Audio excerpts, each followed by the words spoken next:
السلام علی عبادہ الذین اصطفیٰ اما بعد فاعوذ باللہ من الشیطان الرجیم بسم اللہ الرحمن الرحیم۔ سامنے وقار آپ ذرا درس سے حدیث سماعت کر رہے ہیں اور آج ہماری اس کتاب سے حدیث نمبر جو ہے 631 ہے۔ حضرت سیدنا جابر رضی اللہ عنہ سے روایت ہے، فرماتے ہیں کہ رسول اللہ صلی اللہ علیہ وسلم نے ارشاد فرمایا تم میں سے میرے نزدیک قیامت کے دن میرے زیادہ قریب اور مجھے محبوب وہ شخص ہوگا جس کے اخلاق سب سے اچھے ہوں گے، اور قیامت کے دن مجھ سے دور اور مجھے جو ناپسند ہوگا تم میں سے وہ لوگ ہوں گے جو زیادہ بولنے والے ہوں گے، زبان درازی کرنے والے ہوں گے اور بڑھا چڑھا کر بات کرنے والے ہوں گے۔ صحابہ کرام نے اس کے یا رسول اللہ صلی اللہ علیہ وسلم یہ بڑھا چڑھا کر بات کرنے والے کون لوگ ہوں گے، اس کی بھی ذرا وضاحت فرما دیجئے۔ تو نبی پاک علیہ الصلوۃ والسلام نے ارشاد فرمایا وہ تکبر کرنے والے لوگ ہوں گے۔ اب ذرا غور کیجئے کہ نبی پاک علیہ الصلوۃ والسلام نے کیا ارشاد فرمایا کہ قیامت کے دن میرے قریب کون ہوگا۔ اب معیار بتایا جا رہا ہے، اگر تم نے قیامت کے دن رسول اللہ کے قریب ہونا ہے اور حضور کا پیارا اور محبوب بننا ہے تو اپنے اخلاق کو عمدہ کرنا پڑے گا۔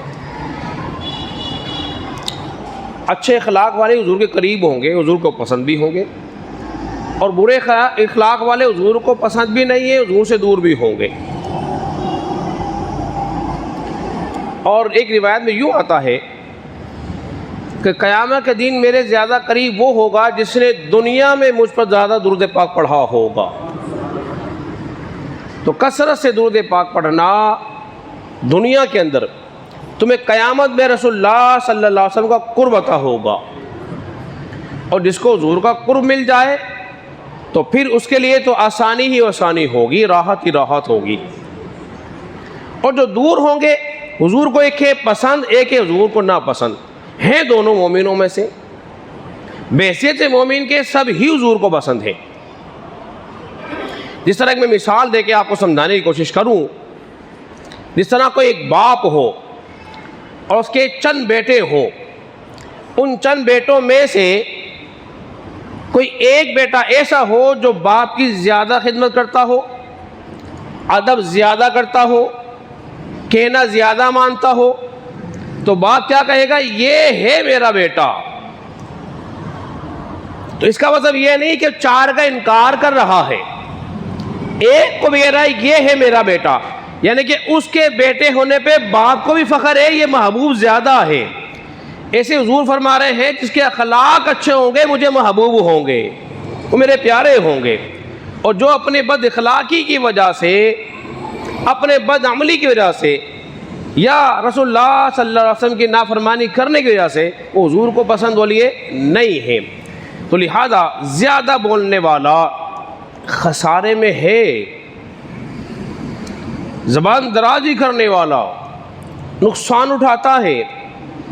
اسی لیے کہتے ہیں کم کھانا، کم بولنا، کم سونا انسان کو نفع دیتا ہے، اور ایک چپ جو ہے اس میں 100 سکھ ہوتے ہیں۔ اور جو بڑھا چڑھا کر بات کرنے والے ذرا سی بات کو اتنا بڑا بنا کے پیش کرتے ہیں، چھوٹی چھوٹی چیزوں کو ایسا نکھار کے پیش کرتے ہیں کہ جیسا کوئی ہے ہی نہیں، اس کو تکبر سے تعبیر کیا گیا ہے، اس کو تکبر سے تعبیر کیا گیا ہے۔ بات کہتے ہیں میرے سے کوئی جیت کے دکھائے بات کرنے میں، مقابلہ کرتے ہیں ہم، تو بولے میں ایسا گھما دیتا ہوں، فلاں کو میں نے ایسا گھما دیا، فلاں کو میں نے ایسا چکما دے دیا۔ ارے بھائی یہ تیرے چکمے جو ہے نا یہ تجھے رسوا کریں گے۔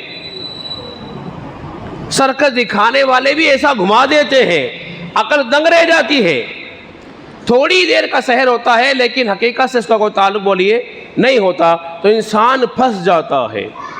تو لہذا اپنی زبان کو قابو میں رکھو اور اس سے اچھی گفتگو کرو. بیجا بے مقصد کی باتیں اور بیہودہ کلام، فضولیات، اس سے بچ جاؤ تو انشاءاللہ تبارک و تعالیٰ تم عافیت میں ہی رہو گے.